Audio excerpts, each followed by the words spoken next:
Hello दोस्तों, कैसे हैं आप सब लोग। बहुत दिनों के बाद एक छोटा सा वीडियो आपके लिए।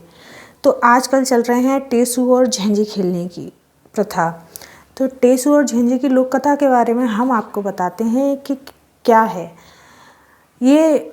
महाभारत काल से जुड़ी हुई एक कहानी है। बर्बरिक जो कि भीम और हिडिंबा से जो पैदा हुआ था, घटोत्कच उसका शक्तिशाली बेटा था और वो अपनी प्रेमिका झेंझी से शादी करना चाह रहा था।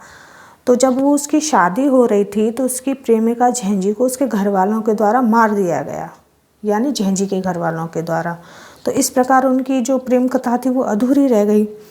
बर्बरिक पहुंचा महाभारत के युद्ध के लिए। तब भगवान कृष्ण ने उससे पूछा कि तुम युद्ध को कितने दिनों में समाप्त कर दोगे। तो उसने बोला कि 3 मिनट में। तो भगवान कृष्ण ने पूछा कि कैसे।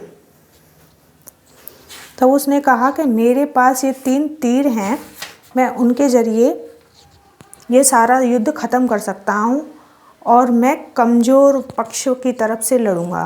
तो भगवान कृष्ण चिंतित हो गए। उन्होंने उससे उसका मस्तक मांग लिया एक परीक्षा के दौरान। तब उससे उसकी आखिरी इच्छा पूछी गई। तब उसने बोला कि मैं महाभारत का युद्ध देखना चाहता हूँ।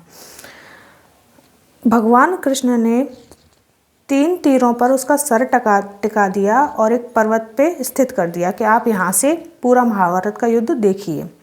और बर्बरिक को आशीर्वाद और शक्तियाँ दी कि वो कलयुग में श्याम रूप से पूजे जाएंगे।